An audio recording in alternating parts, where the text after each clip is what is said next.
A'udzu billahi minasyaitonir rajim. Bismillahirrahmanirrahim. Alhamdulillahi rabbil alamin.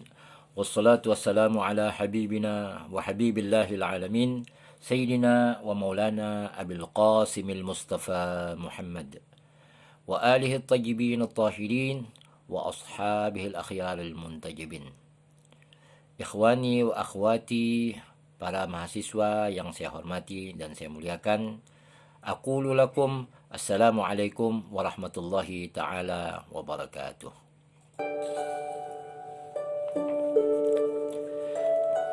Alhamdulillah, puji dan syukur kita kehadirat Allah Subhanahu wa taala karena kita dapat bersua kembali secara virtual di vlog yang insyaallah yang kelima, yaitu kita akan membahas bagaimana kemerdekaan dan keamanan dalam Islam. Jadi tema utamanya adalah kemerdekaan dan keamanan dalam Islam. Nah, tentu para mahasiswa sekalian banyak bertanya ya, kenapa temanya adalah kemerdekaan dan keamanan dalam Islam dan apa urgensinya dalam pengantar ekonomi Islam. Sebelum saya lanjutkan, mari kita berselawat kepada Habibina Rasulullah sallallahu alaihi wa alihi wasallam. Semoga dengan berselawat kepada beliau kita selalu mendapat kasih sayang Allah dan keberkahan serta kemuliaan dalam hidup kita. Kasih sayang Rasulullah dan para aulianya yang masih hidup sampai hari ini. Mudah-mudahan dengan keberkahan mereka kita dimudahkan dalam segala urusan kita. Yang sakit mudah-mudahan disehatkan, dan yang kesusahan mudah-mudahan dimudahkan dalam segala urusannya, dan yang kesulitan mudah-mudahan dibukakan jalan pintu rezeki seluas-luasnya oleh Allah Subhanahu wa taala. Baik, para mahasiswa yang saya hormati, kalau kita kembali kepada tema-tema sebelumnya, jelaslah bahwa kita telah membandingkannya apa sisi kelemahan dan kapitalis, sisi sosialis dan kapitalis sistemnya, baik secara filosofis maupun bagaimana konsep kebijakan mereka dalam menyelesaikan permasalahan ekonomi. Nah, kalau kita berbicara kemerdekaan dalam kapitalisme dan Islam ya, kita belum bicara sosialis ya. Sekarang kita masuk kepada subjudul kemerdekaan dalam kapitalisme dan Islam. Jadi kita membandingkan dua pemikiran antara konsep kapitalisme dan Islam. Nah, Asy-Syahid Muhammad Baqir As-Sadr mengkaji perbandingan antara Islam dan kapitalisme berkaitan dengan kemerdekaan. Nah, kemudian nanti dia juga akan mengkaji bagaimana Islam dan Marxisme berkaitan dengan keamanan. Nah, kata merdeka dalam pengertian komprehensifnya berarti tidak ada kontrol dari orang lain. Baik Islam maupun kapitalisme menggunakannya dalam pengertian konsep perbandingan di bidang ekonomi ini. Nah, meskipun dasar intelektual pemakaiannya masing-masing berbeda. Jadi dasar intelektual antara konsep kapitalisme dan Islam pemakaiannya masing-masing berbeda.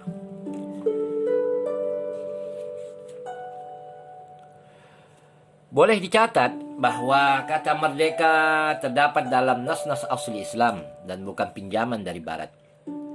Salah satu sosok yang ditunjuk Nabi sebagai pintu gerbang ilmu kota Rasulullah, ana Madinatul Ilmi wa Aliun babuha. Jadi Imam Ali salamullahi alaih dan adalah pintu atau gerbang pintu kota Rasulullah sallallahu alaihi wa alihi. Nah, Ali bin Abi Thalib berkata, janganlah menjadi budak orang lain karena Allah menciptakanmu merdeka. Jadi beliau berkata di dalam kata-kata hikmah beliau, janganlah menjadi budak orang lain karena Allah menciptakanmu merdeka. Demikian juga keturunannya yang lain, yaitu salah satu tokoh yang merupakan guru dari guru-guru mazhab-mazhab fikih, yaitu Imam Ja'far Shadiq. Jadi Imam Ja'far Shadiq ini adalah gurunya Imam Abu Hanifah. Abu Hanifah gurunya Imam Malik, Imam Malik gurunya Imam Syafi'i, dan Imam Syafi'i gurunya Ahmad bin Hanbal. Jadi salah satu maha guru para imam-imam mazhab adalah Imam Ja'far Shadiq alaihissalam, yang merupakan cucunya dari Rasulullah dari keturunan Al-Husain. Nah, Imam Ja'far Shadiq berkata, barang siapa yang kehilangan 5 sifat ini, maka ia sangat tidak beruntung, karena dia tidak dapat menikmati kehidupan. 1. Kesetiaan. Kemudian yang kedua, kecerdasan praktis. Yang kedua, kecerdasan praktis. Yang ketiga, kesopanan. Kemudian yang keempat, tata krama yang baik. Dan yang kelima, kemerdekaan. Jadi Imam Ja'far Shadiq mengatakan, barang siapa yang kehilangan 5 sifat ini, maka ia sangat tidak beruntung, karena dia tidak dapat menikmati kehidupan. 1. Kesetiaan. 2. Kecerdasan praktis. 3. Kesopanan. 4. Tata krama yang baik. Dan 5. Kemerdekaan. Nah, terdapat banyak perbedaan mendasar antara kemerdekaan yang dinikmati dan dipropagandakan oleh masyarakat kapitalis dan kemerdekaan menurut standar Islam yang telah diberikan kepada masyarakat yang dibangun dalam sejarah Islam. Islam dan kapitalisme memiliki corak kultur kemerdekaan yang berbeda, tentunya masing-masing sesuai dengan konsep kehidupan dan konsep alam semesta mereka. Mahasiswa yang saya hormati dan saya muliakan, kemerdekaan dalam kultur kapitalis memulai dengan skeptisme atau dalam bahasa Indonesia keraguan ya. Jadi kemerdekaan dalam kultur kapitalis dimulai dengan skeptisme atau keraguan yang getir. Artinya kemudian konsep itu berkembang ya menjadi keyakinan. Jadi itu bukan orisinil ya. Berbeda dengan Islam, kemerdekaan merupakan refleksi dari keimanan yang teguh kepada Allah. Kemerdekaan merupakan refleksi dari keimanan yang teguh pada Allah, dan keimanan inilah yang merupakan sumber kemerdekaan dan revolusi yang dibawa oleh Islam. Ketika keimanan mendasar ini semakin mendalam dan lebih efektif dalam kehidupan, kekuatan revolusioner kemerdekaan berkembang berlipat ganda. Dalam kapitalisme, konsep kemerdekaan adalah positif, karena manusia dianggap menjadi tuan dari kemauannya sendiri, dan karena itu dia dapat memilih sendiri jalan manapun yang disukainya tanpa suatu batasan dari luar. Pada dasar inilah seluruh lembaga sipil yang mempengaruhi kehidupan manusia memperoleh hak kekuasaannya atas individu-individu yang berasal dari para individu itu sendiri. Akan tetapi dalam Islam atau dalam konsep Islam mempercayai manusia, ia berusaha membebaskan manusia dari pengaruh dan kekuasaan semua tuhan-tuhan palsu. Ya, dalam huruf kecil ya, tuhan-tuhan palsu yang telah menjerumuskan manusia ke dalam kehinaan dan kenistaan sepanjang sejarah. Islam mendasarkan kemerdekaan yang agung ini pada pondasi keimanan kepada Allah. Dalam kepercayaan Islam, kekuasaan Allah sebagai ganti kekuasaan manusia sendiri, seperti yang dianjurkan oleh kapitalisme, memungkinkan manusia menghapus dominasi dari semua kekuasaan lainnya. Ketika dia mengakui ketundukannya kepada Allah, manusia merasakan bahwa tidak ada kekuatan lain yang berhak menjempoli nasibnya atau menguasainya.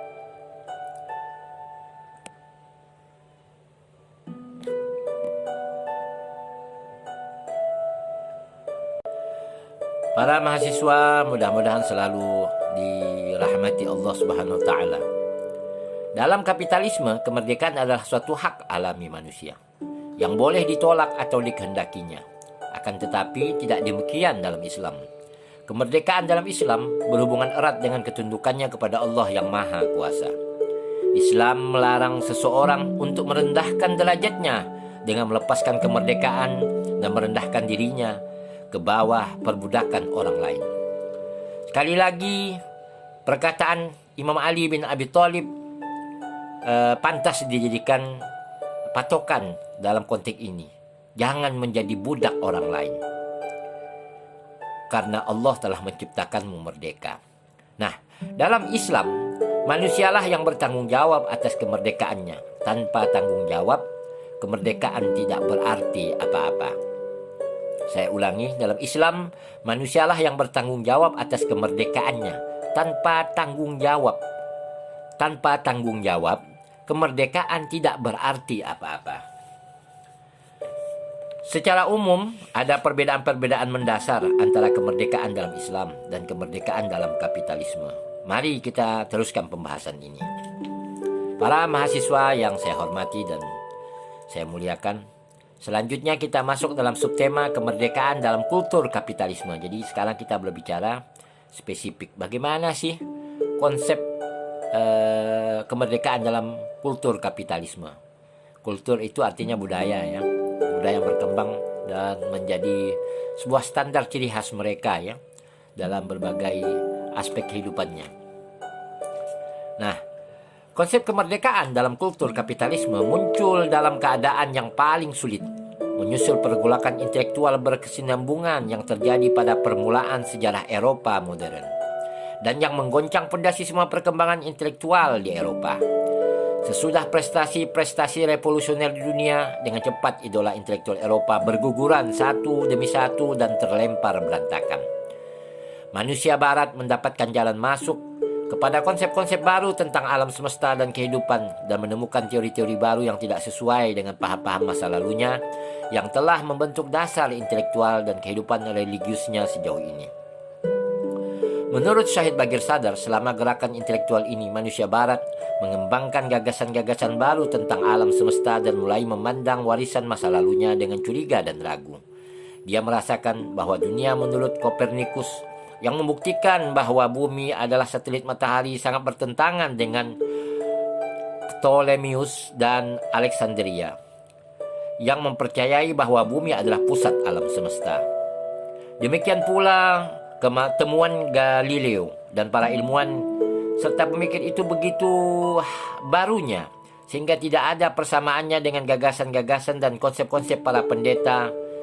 Pendeta ini maksudnya intelektual mereka ya, cendekiawan mereka, pemikir masa lampau seperti Thomas, Dante dan sebagainya. Jadi Thomas Aquinas, Dante ini adalah salah seorang pendeta sekaligus intelektual. Jadi kalau bahasa sekarangnya itu intelek ya, atau kalangan cendekiawan yang gerejawan ya, artinya dia tokoh agama Kristen sekaligus tokoh intelektual mereka juga. Nah, itu Thomas dan Dante. Akibatnya dia melemparkan semua kepercayaan masa lampaunya hingga berkeping-keping dan melakukan usaha-usaha untuk menghindarkan diri dari pandangan hidup yang telah dianutnya selama ribuan tahun. Karena dunia baru itu menentang konsep dunia lama dan manusia hendak mempelajari lingkungan sekitarnya untuk menemukan kebenaran melalui metode-metode ilmiah, maka perlulah direvisi kembali kepercayaan-kepercayaan religius yang merupakan mata rantai antara dunia fisik dan dunia metafisik dan mempertimbangkan kembali semua idealisme yang merupakan dasar kehidupan sebelum penemuan-penemuan baru itu. Nah, dalam situasi ini dunia barat mulai memandang agama dengan skeptis. Rasa religius yang mendasari setiap agama sudah melemah sebagai hasil penindasan oleh gereja. Tentulah dengan mundurnya agama, basis nilai-nilai moral dalam kehidupan mulai kehilangan pijakannya karena nilai-nilai erat kaitannya dengan agama. Maka wajarlah bahwa dengan tersisihnya agama, semua efek moralnya pun hilang. Sejarah menyaksikan fakta ini. Kita tahu bahwa orang-orang sofis zaman kuno menolak semua prinsip moral karena mereka meragukan kepercayaan religius. Mahasiswa yang saya hormati, mungkin Anda tidak mengerti ya apa itu sofis ya. Itu maksudnya para filosof ya. Sofis itu orang-orang yang cenderung untuk lebih mengedepankan logika empiris ketimbang konsep-konsep moral agama gitu. Nah, Ketika skeptisme baru menimpa kepercayaan religius orang Barat, kisah yang sama juga menimpa siapa? Kisah yang sama pun berulang ya. Berulang dia kemudian ada pemberontakan melawan semua tata perilaku dan semua nilai moral dalam kehidupan dan menganggapnya kuno dan ketinggalan zaman. Ini oleh para sofis ya. Jadi filosof-filosof yang di zaman itu mulai melakukan gerakan-gerakan pemberontakan untuk memisahkan antara agama dengan nilai-nilai yang dianut untuk membangun kebudayaan mereka. Nah, jadi konsep kemerdekaan pribadi dan kemerdekaan berpendapat muncul sebagai reaksi negatif skeptisme. Setelah berhasil memerangi nilai-nilai moral dan kepercayaan, tentulah manusia Barat tiba pada kepercayaan dan kemerdekaan individu dan menolak setiap otoritas. Maksudnya, misalnya pada saat itu adalah berkembangnya otoritas gereja ya. Jadi kalau gereja bilang haram ya haram gitu. Nah, jadi kalangan-kalangan modernis yang lebih mengedepankan sesuatu yang bersifat positivisme filosofis itu melawan ya gerakan-gerakan oleh para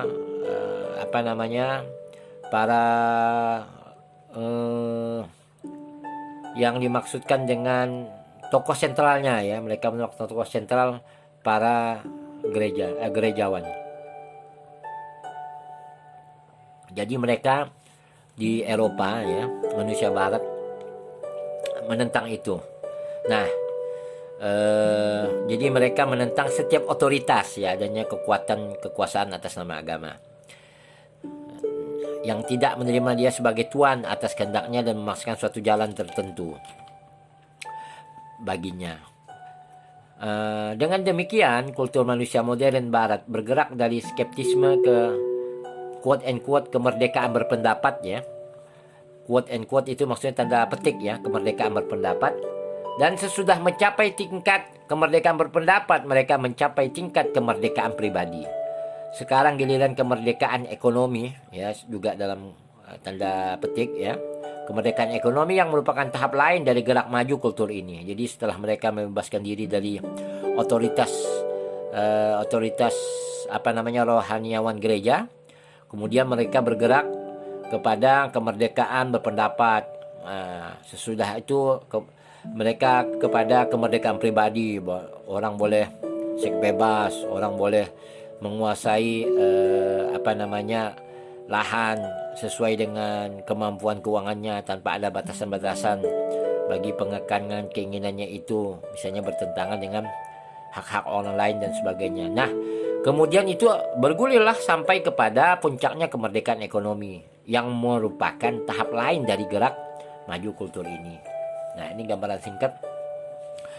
Nah, bagaimana kemerdekaan dalam kultur kapitalisme. Para mahasiswa yang saya hormati dan saya muliakan, lebih jauh Asy-Syaikh Baqir Salim menjelaskan bahwa manusia modern setelah mencapai kemerdekaan pribadi di masa sekarang, mereka mendasarkan konsep-konsep ambisi dan nilai-nilainya dan telah menolak pandangan religius tentang kehidupan dunia, pencipta dan harapan pahala dan hukuman, memusatkan perhatiannya pada penggunaan sepenuhnya kesempatan yang diberikan oleh kehidupan duniawi dan menikmati kesenangan material sepenuhnya. Kekayaan sebagai kunci untuk memperoleh kesenangan material menjadi satu-satunya tujuan usaha manusia modern yang memiliki kemerdekaan penuh.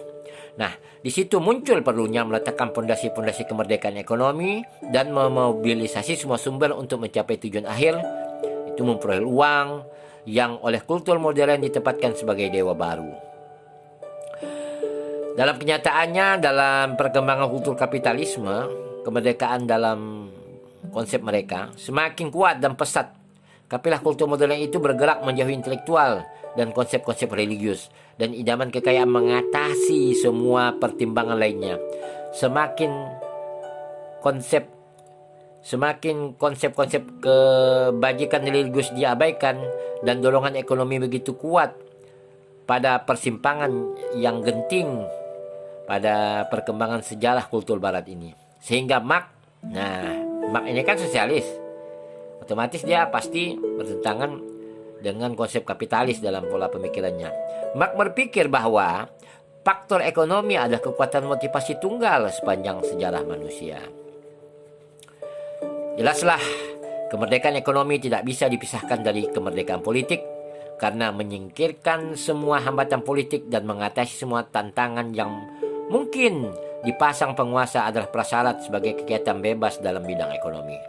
Demi berhasilnya ekonomi bebas, haruslah ada suatu pemerintah nasional yang di puncak sehingga individu boleh puas bahwa tidak ada kekuatan yang bisa mencegah dia memperoleh keuntungan dan mencapai tujuan-tujuannya. Nah, dengan cara ini disempurnakanlah paham-paham dan dasar-dasar di mana manusia barat meletakkan fondasi kultur yang diusahakan sungguh-sungguh untuk dianut dan dibela. Hingga sekarang, kita telah memperhatikan berbagai fase kemerdekaan dalam kultur barat. Kini kita tahu bahwa fenomena ini bermula di barat dalam suatu atmosfer skeptisme dan kebingungan dan berakhir dengan sesuatu kepercayaan yang teguh. Skeptisme itu kan muncul dari adanya otoritas gerejawan yang membuat mereka itu tidak bebas ya, kemudian mereka melakukan pemberontakan dan bersinergi, kemudian berlanjutlah kemerdekaan itu sampai kepada salah satunya kemerdekaan politik ya, ekonomi dan politik.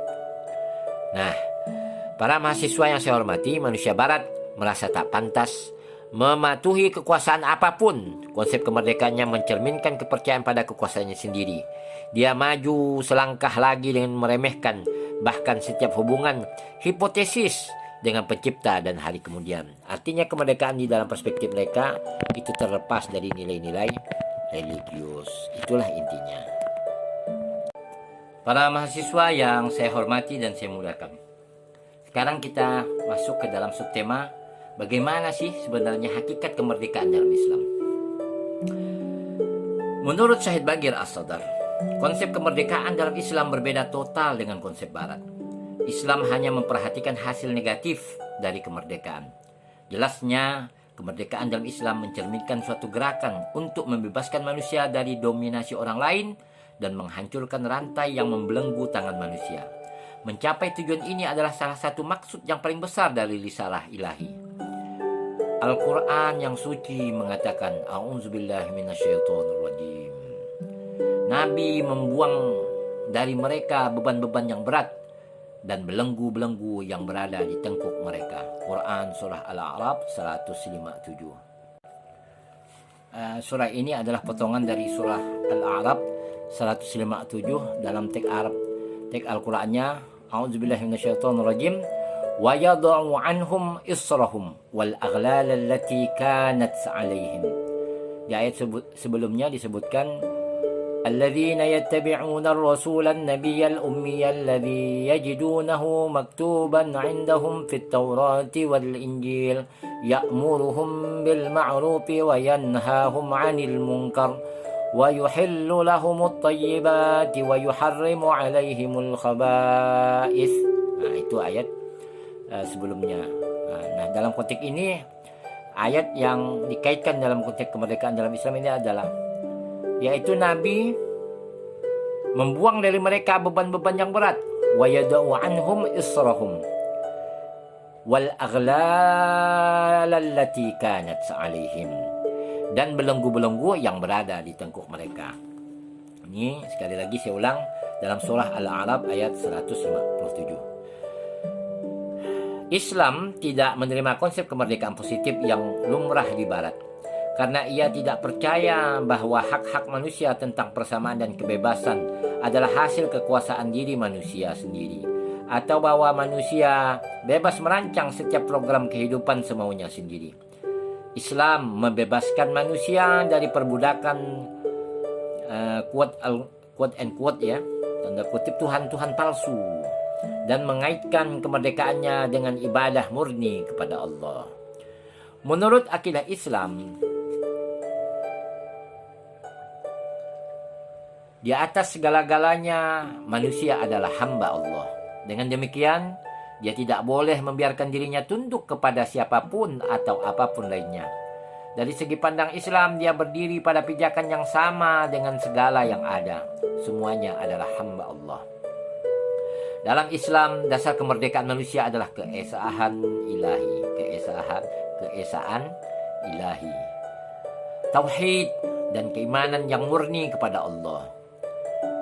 Suatu kepercayaan yang menghancurkan segala kekuatan berhala yang menistakan martabat dan kehormatan manusia sepanjang sejarah. Dalam pandangan ini Allah yang Maha Kuasa berfirman, A'udzubillahi minasyaitonir rajim.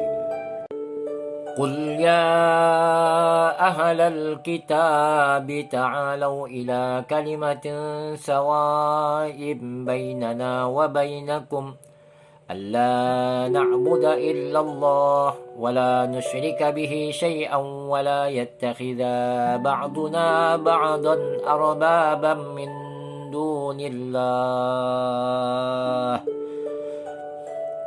Shadaqallahul aliyyul azim. Para mahasiswa yang budiman, ayat ini artinya, katakanlah hai ahli kitab, marilah kita kepada suatu kalimat ketetapan yang tidak ada perselisihan antara kami dan kamu, bahwa tidak kita sembah kecuali Allah, dan tidak kita persekutukan dia dengan sesuatu pun, dan tidak pula sebagian kita menjadikan sebagian yang lain sebagai Tuhan selain Allah. Quran Surah Al-Imran ayat 64. Nah, kemudian di surah yang lain yaitu surah Saffat, saya langsung bacakan artinya saja. A'udzubillahi minasyaitonirrajim. Apakah kamu menyembah patung-patung yang kamu pahat itu? Padahal Allah lah yang menciptakan kamu dan apa yang kamu perbuat itu. Quran surah As-Saffat ayat 95 sampai 96. Kemudian di surah yang lain yaitu surah Al-A'raf 194. Artinya, sesungguhnya yang kamu seru selain Allah itu adalah makhluk yang serupa juga dengan kamu. Di surah yang lain yaitu surah Yusuf ayat 39. Artinya, manakah yang baik, Tuhan-Tuhan yang bermacam-macam itu ataukah Allah yang Maha Esa lagi Maha Perkasa? Menurut Syed Bagir Sadar, sebagai balasan kepatuhan sempurnanya kepada Allah, Islam membebaskan manusia dari semua jenis perbudakan, sehingga ia bebas dan merdeka dalam hubungannya dengan yang lain, dan mengukuhkan hubungannya dengan Allah pada pijakan yang lebih kokoh. Meskipun Islam dan kultur Barat sama mengakui kemerdekaan manusia, namun, nah ini intinya ya, namun dasar kedua kemerdekaan itu berbeda. Jadi pondasinya itu yang berbeda. Walaupun dua-duanya, kapitalisme maupun Islam sama-sama mendukung kemerdekaan manusia ya. Yang membedakannya dalam kajian ini adalah Yang membedakannya adalah konsep kemerdekaan pada peraturan Allah ya. Sedangkan kultur Barat meragukan semua kebenaran dan nilai-nilai metafisik ya yang ada dalam agama.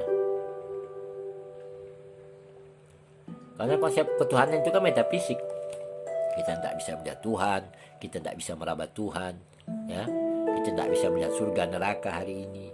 Nah, bagi Barat, bagi paham Barat itu konsep metafisik itu mereka ragukan ya kebenaran itu dan mendasarkan kemerdekaan manusia pada teori penguasaan diri manusia sendiri.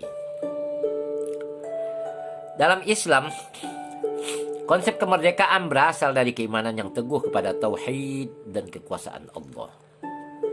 Bila mana keimanan muslim itu tumbuh semakin kuat dan mendalam, dia semakin yakin akan martabat dan kemerdekaannya. Kemauannya untuk melawan penindasan dan perbudakan orang lain semakin kuat. Allah yang Maha Kuasa berfirman, yang artinya, dan orang yang apabila mereka diperlakukan dengan zalim, mereka membela diri. Saya ulangi, dan orang yang apabila mereka diperlakukan dengan zalim, mereka membela diri. Ini terdapat dalam Al-Quran surah Asy-Syura ayat 39. Konsep kemerdekaan dan kultur Barat berbeda total karena di sana kebebasan itu adalah hasil keraguan, kebingungan dan pemberontakan dan bukan hasil keyakinan, stabilitas dan kepuasan. Untuk membandingkan kemerdekaan menurut Islam dan menurut kapitalisme, kita golongkan kemerdekaan ke dalam dua bagian. Jadi menurut Syahid Bagir Sadar, untuk membandingkan kemerdekaan menurut Islam dan menurut kapitalisme, maka dia menggolongkan kemerdekaan dalam dua bagian. Yang pertama, kemerdekaan dalam urusan pribadi yang dikenal sebagai kebebasan pribadi. Kemerdekaan dalam urusan pribadi yang dikenal sebagai kebebasan pribadi. Kemudian yang kedua, kemerdekaan dalam hal-hal sosial yang terdiri dari tiga bagian. Ya, kemerdekaan dalam hal-hal sosial yang terdiri dari tiga bagian. Kemerdekaan berpikir, kemerdekaan politik, dan kemerdekaan ekonomi. Jadi saya ulangi, Syahid Bagir Sadar untuk melihat perbandingan antara kemerdekaan menurut Islam dan kapitalisme, menggolongkan kemerdekaan dalam dua bagian. Satu, kemerdekaan dalam urusan pribadi yang dikenal sebagai kebebasan pribadi. Kedua, kemerdekaan dalam hal-hal sosial yang terdiri dari tiga bagian. Kemerdekaan berpikir, kemerdekaan politik, dan kemerdekaan ekonomi. Nah, kemerdekaan pribadi menentukan perangai manusia sebagai individu, baik dia hidup mandiri dan terpencil dari masyarakat ataupun sebagai anggota masyarakat. Tiga kemerdekaan lainnya itu menentukan hubungannya dengan masyarakat dan memperkenankan dia mengungkapkan pendapat-pendapatnya di hadapan yang lain.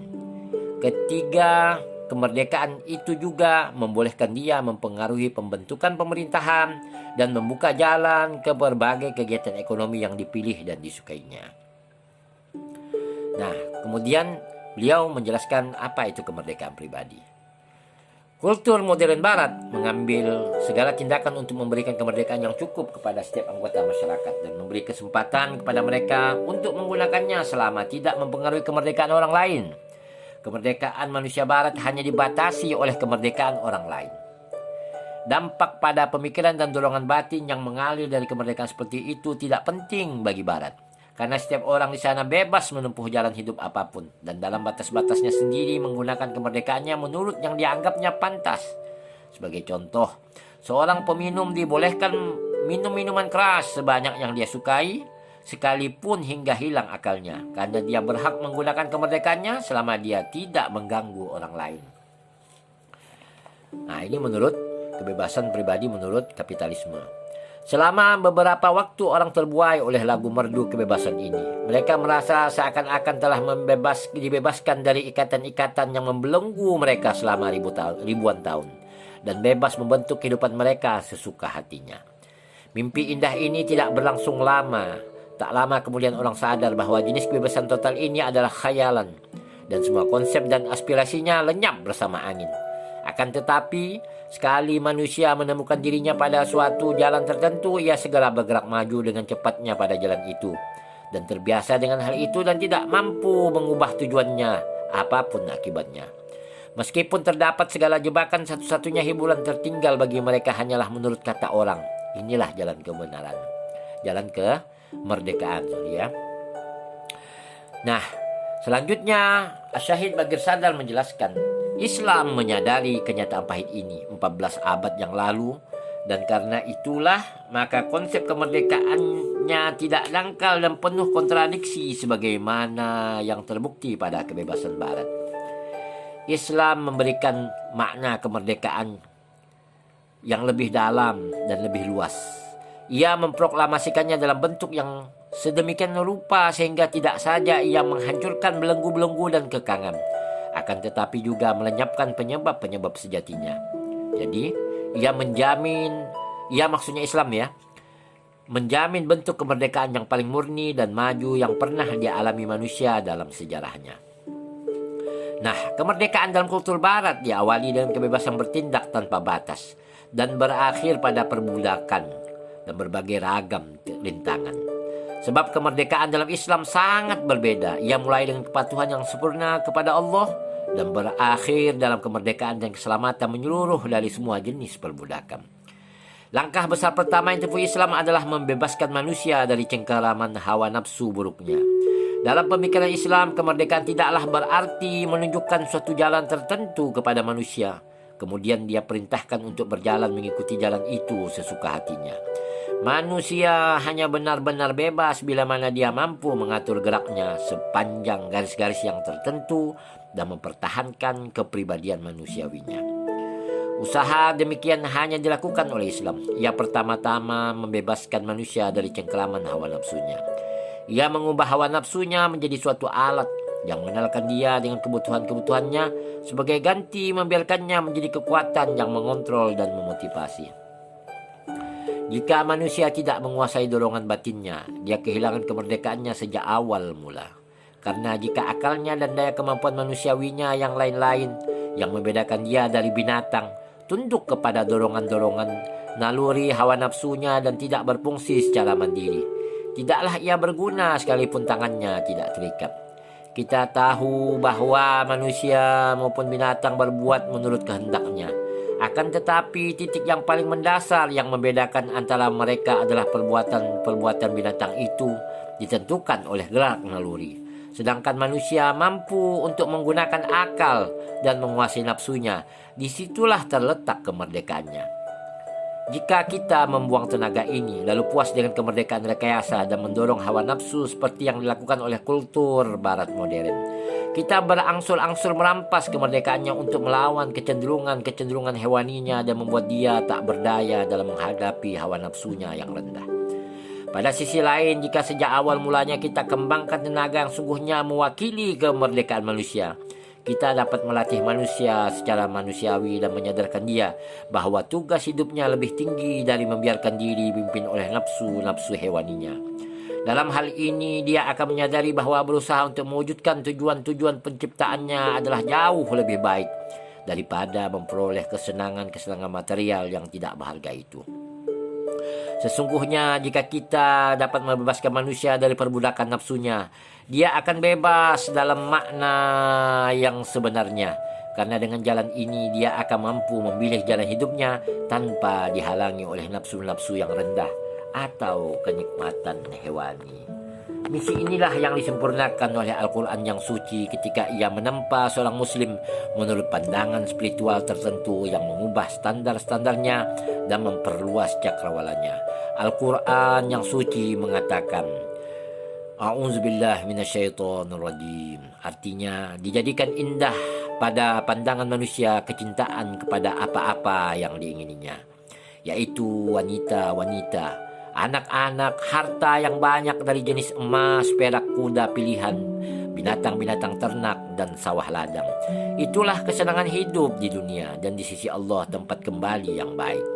Quran Surah Ali Imran ayat 14. Perjuangan batin ini adalah langkah yang pertama dan mendasar ke arah kebebasan manusia. Sesuatu kebebasan yang memancar dari sumber lain adalah palsu dan khayalan, dan pada akhirnya akan berubah menjadi belenggu dan rantai. Menurut Syahid Bagir As-Sadar, kita tahu bahwa metode yang digunakan Al-Quran untuk menyelamatkan umat manusia dari kungkungan nafsu dan perbudakan kepada kesenangan yang sebenar-benarnya adalah metode umum serupa yang ditujukan Islam untuk mendidik manusia seutuhnya. Ia adalah metode mengenal keesaan Allah. Ketika Islam membebaskan manusia dari perbudakan duniawi dan kesenangan sementara, ia menghubungkannya dengan keilahian dan keridhaan Allah. Dalam pandangan Islam, mengakui keesaan ilahi adalah jaminan kebebasan manusia dari semua jenis perbudakan hawa nafsu, yang pada gilirannya menjamin kebebasan dalam semua bidang lainnya.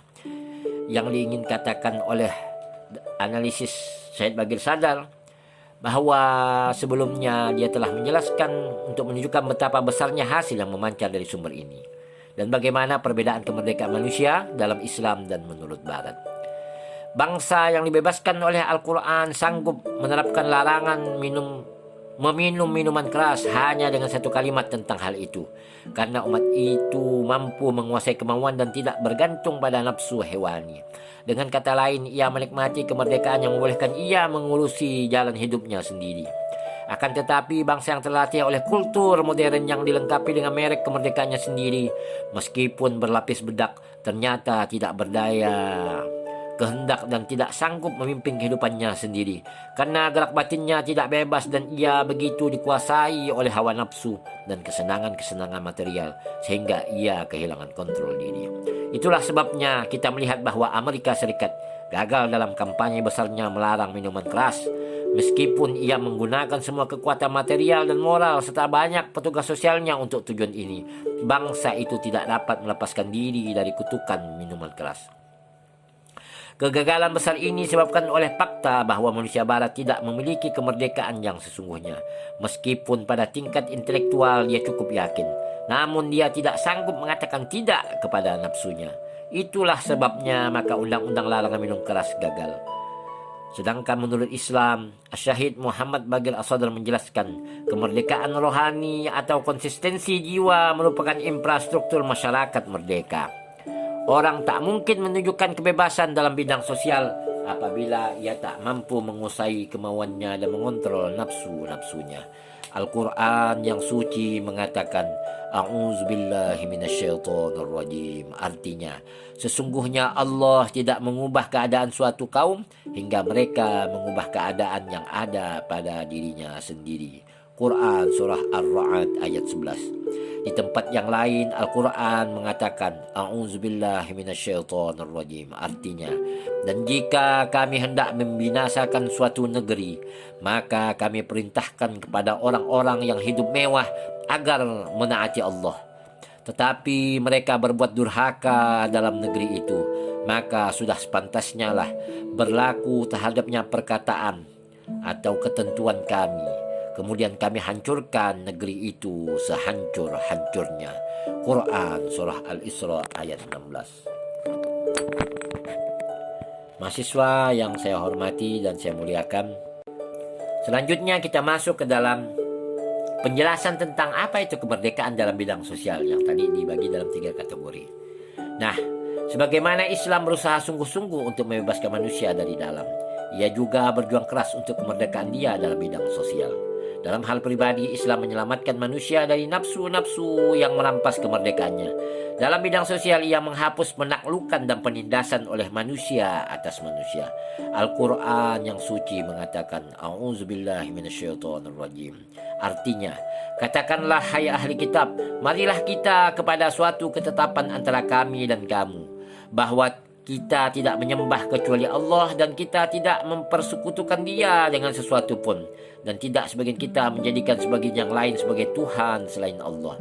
Quran surah Ali Imran ayat 64. Selanjutnya Syahid Baqir Sadar menjelaskan lebih jauh, pengakuan akan Allah menempatkan semua manusia pada pijakan yang sama dalam hubungan dengan Tuhan, Sang Pencipta yang tunggal, dan tidak memberi hak kepada suatu bangsa untuk menaklukkan bangsa lain, dan tidak pula membolehkan suatu kelompok mengeksploitasi kelompok lain atau menolak untuk menghormati kemerdekaannya. Tak seorang pun diperbolehkan menjadi yang dipertuan oleh yang lainnya.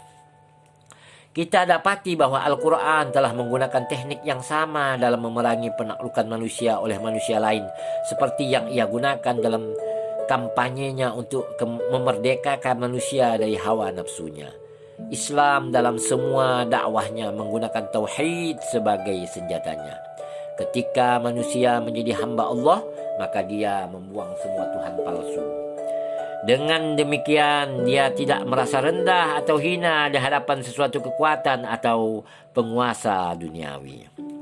Sikap rendah diri dari manusia kepada manusia yang lain adalah hasil dari alasan berikut ini. 1. Perbudakan nafsu yang karenanya seorang membungkuk kepada orang lain yang mungkin memuaskan nafsu jasadinya. Yang kedua, tidak mengetahui titik-titik lemah watak budaya, yakni titik-titik yang menyebabkan munculnya Tuhan palsu. Para mahasiswa yang saya hormati dan saya muliakan, Syahid Baqir As-Sadr lebih jauh menjelaskan bahwa Islam tidak saja membebaskan manusia dari perbudakan nafsu, tetapi juga menghapus takhayul-takhayul syirik. Beliau mengutip Al-Quran yang suci yang mengatakan, A'udzubillahi minasyaitonirrajim. Artinya, sesungguhnya berhala-berhala yang kamu seru selain Allah itu adalah makhluk yang serupa dengan kamu juga. Quran surah Al-A'raf 194. Kemenangan Islam atas praktek-praktek syirik adalah hasil dari akibat-akibat yang alami, karena ia melenyapkan semua pemikiran itu dari pikiran manusia. Dalam sorotan fakta bahwa titik pandang Islam dasar kemerdekaan manusia yang sebenarnya adalah pembebasan manusia dari perbudakan hawa nafsu dalam bidang pribadi dan pembebasannya dari penyembahan berhala dalam bidang sosial, entah berhala bangsa, kelompok atau individu. Jadi kita temukan bagaimana Islam mengharapkan seorang individu melakukan aktivitasnya. Ada perbedaan mendasar antara kultur Barat dan Islam. Sebab kultur Barat percaya akan memberikan kemerdekaan pribadi sepenuhnya kepada seorang individu, asal saja kemerdekaannya tidak menjempuri kemerdekaan orang lain. Sedangkan Islam membebaskan individu dari perbudakan hawa nafsu dan berhala, serta membolehkan dia melaksanakan urusan-urusan kehidupannya dengan syarat bahwa dia tidak boleh menyimpang dari batas-batas keridhaan Allah Subhanahu wa taala. Al-Qur'an yang suci mengatakan, A'udzubillahi minasyaitonirrajim. Artinya, dan dialah yang telah menciptakan segala yang ada di bumi untuk kamu. Quran Surah Al-Baqarah ayat 29. Selanjutnya dalam surah yang lain, yaitu surah Al-Jasiyah ayat 13. A'udzubillahi minasyaitonirrajim. Artinya, dan dia menundukkan untukmu apa yang ada di langit dan apa yang ada di bumi semuanya daripadanya. Sesungguhnya pada yang demikian itu terdapat tanda-tanda kekuasaan Allah bagi kaum yang berpikir. Mahasiswa yang saya hormati dan saya muliakan, interpretasi dari Syahid Bagir Sadar terhadap Al-Quran yang suci yang relevan dalam konteks ini, yaitu beliau mengatakan bahwa Al-Quran yang suci menempatkan seluruh alam semesta sebagai bagi kepentingan manusia, dan pada saat yang sama hanya memberi dia kemerdekaan yang terbatas dan terkontrol, seirama dengan pembebasan jiwanya dari perbudakan hawa nafsu dan pembebasan luar dari penyembahan berhala. Menurut Islam, quote and quote, merdeka bukanlah berarti mengumbar hawa nafsu untuk mengejar kenikmatan material sesuka hati, melebatkan diri dengan tamak, menginjak-injak kemerdekaan yang sebenarnya, berdiam diri terhadap penindasan, melanggar hak-hak yang sah, atau tunduk kepada berhala-berhala manusia. Ia menyangkal semua itu dan tidak membolehkan manusia mengingkari misi kehidupan yang sebenarnya demi hawa nafsunya sendiri. Islam tidak membenarkan cara hidup Barat dengan alasan daripada memberikan kemerdekaan, namun sesungguhnya ia mengingkarinya. Islam tidak mengakui sahnya suatu konsep yang dapat merupakan manifestasi nafsu-nafsu hewani. Konsep-konsep kemerdekaan dalam Islam adalah sebagian dari keseluruhan program intelektual dan spiritual yang atas dasarnya ia hendak mendidik umat manusia. Bila kita menekankan aspek revolusioner kemerdekaan Islam dalam bidang sosial, tidak kita maksudkan bahwa ia sinonim dengan kemerdekaan sosial demokrasi seperti yang dipahami oleh Barat. Karena sebagaimana Islam berbeda dengan kultur Barat dalam konsep kemerdekaan pribadi, ia juga berbeda dengan kemerdekaan politik, ekonomi, dan intelektualnya. Lebih jauh, Asy-Syahid Bagir Sadar menjelaskan bahwa konsep kemerdekaan politik di Barat bermula dari dasar pemikiran sesuai kulturnya, di mana manusia adalah tuan atas dirinya sendiri dan tiada satupun berhak atas dirinya. Kemerdekaan politiknya adalah produk dari pandangan umum ini. Karena selama hukum-hukum sosial mempengaruhi kehidupan individu, semua anggota masyarakat berhak merumuskannya sesuai keinginan dan ambisinya sendiri, tanpa seorang pun berhak memaksa seseorang ataupun melarang ia berbuat apa yang ia sukai atau memaksakan hukum yang tidak dikehendakinya. Nah, akan tetapi kemerdekaan politik demikian itu tidak dapat dipraktekkan dan tidak sesuai dengan konsep dasar kemerdekaan dalam kehidupan. Karena dalam setiap masyarakat menurut situasinya, pandangan para individu berbeda-beda. Jika sesuatu pandangan tertentu diterima orang lain, berpandangan yang bertentangan dengan itu terampas hak mereka untuk menjadi tuan atas nasibnya sendiri. Sebagai akibatnya, dengan maksud menjelaskan doktrin politik dan kemerdekaan politik, prinsip pendapat mayoritas pun dirancangkan. Akan tetapi dalam kenyataannya, ini dalam analisis Syahid Bagir Sadar, keselarasan itu tidak sempurna karena minoritas memiliki hak kemerdekaan yang sama dengan mayoritas. Dan pemilihan serta pemungutan suara merampas hak kemerdekaan yang tak dapat disangkal dari kaum minoritas. Hukum mayoritas dalam pemilihan menempatkan satu kelompok di tangan kelompok lain semata-mata karena kelompok khusus menjadi mayoritas. Kita tidak menyangkal bahwa seringkali suatu undang-undang yang disahkan oleh mayoritas diterima oleh semua anggota masyarakat dan minoritas menyetujui penerapannya mengingat jumlah pendukungnya. Meskipun dalam pada itu ia berusaha mendapatkan dukungan untuk memenangkan pendapatnya sendiri. Bagaimanapun juga, itu adalah suatu hipotesis yang kejujurannya tidak dapat diakui oleh seluruh masyarakat. Kebanyakan minoritas memasukkan pendapatnya sendiri terlepas dari oposisi mayoritas. Oleh karena itu, konsep dasar kultur barat dalam penerapan politiknya tidaklah realistis dan mengarah kepada individualisme otokrasi yang paling-paling dapat digambarkan seperti penguasaan mayoritas atas minoritas. Islam tidak dapat menerima konsep atas dasar kultur barat. Dasar Islam adalah tauhid, yang menurutnya manusia wajib memberikan kepatuhan yang mutlak kepada Allah. Hanya Allah, pencipta dan pemelihara semua manusia, yang berhak mengatur kehidupan manusia. Al-Quran yang suci mengatakan A'udzubillahi minasyaitonirrajim, yang artinya, manakah yang lebih baik, Tuhan-Tuhan yang bermacam-macam itu, ataukah Allah yang Maha Esa lagi Maha Perkasa? Quran surah 12 ayat 39. Kedaulatan dan kekuasaan hanya milik Allah semata-mata. Kita diperintahkan untuk tidak menyembah apapun atau siapapun selain Dia.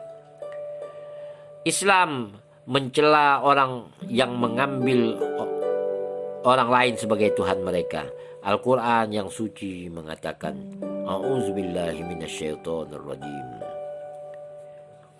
Artinya, mereka menjadikan orang-orang alimnya dan para rahib mereka sebagai Tuhan-Tuhan selain Allah. Quran surah 9 ayat 31. Oleh sebab itu, para mahasiswa yang saya hormati, dalam Islam tidak ada seorang individu atau suatu kelompok yang berhak berkuasa mutlak pada bidang sosial dan perundang-undangan yang mengingkari kedaulatan ilahi.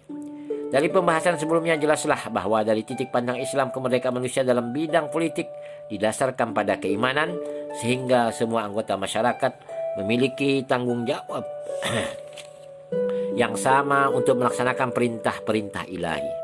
Nabi Muhammad sallallahu alaihi wasallam telah bersabda, "Setiap kamu adalah pemimpin dan akan mempertanggungjawabkan kepemimpinanmu. Kullukum ra'in wa kullukum mas'ulun an ra'iyatihi." Oleh karena itu, kemerdekaan dalam Islam mempunyai bentuk yang berbeda dari kemerdekaan yang ada di Barat.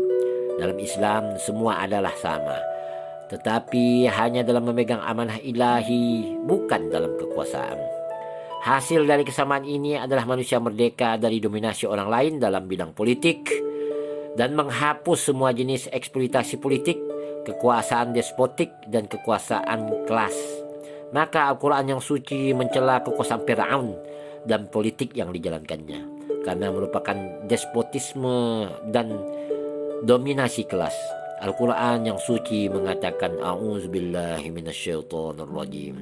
Sesungguhnya Fir'aun telah berbuat sewenang-wenang di muka bumi dan menjadikan penduduknya berpecah-pecah dengan menindas segolongan dari mereka, menyembelih anak-anak lelaki mereka dan membiarkan hidup anak-anak perempuan mereka. Sesungguhnya Fir'aun termasuk orang-orang yang berbuat kerusakan. Quran surah Al-Qasas ayat 4. Islam tidak mengakui suatu bentuk politik yang membolehkan seorang individu atau semua kelompok mendominasi dan menguasai individu atau golongan yang lain. Karena ini menyangkal kesamaan semua anggota masyarakat dalam memegang amanah Allah. Konsep kebebasan ekonomi dalam kapitalisme hanyalah formalitas saja dan merupakan suatu atraksi pertunjukan bisnis. Ia mewakili kemerdekaan semua individu untuk melaksanakan setiap jenis kegiatan ekonomi tanpa suatu campur tangan pihak pemerintah. Kapitalisme mempraktikkan individu bebas berbuat, tetapi ia tidak memberikan jaminan bagi tercapainya tujuan-tujuannya. Dengan kata lain, ia tidak melekatkan pentingnya memberikan kesempatan untuk mencapai tujuan-tujuannya. Inilah menurut Syahid Bagir Sadar menunjukkan palsunya kemerdekaan ekonomi dalam kapitalisme. Kemerdekaan itu tidak berarti bagi individu yang tidak memperoleh kesempatan untuk melaksanakan kerja produktifnya dengan berhasil. Merek kemerdekaan Barat hanya menarik pada kulit luarnya, tetapi tidak benar-benar dan sungguh-sungguh menarik.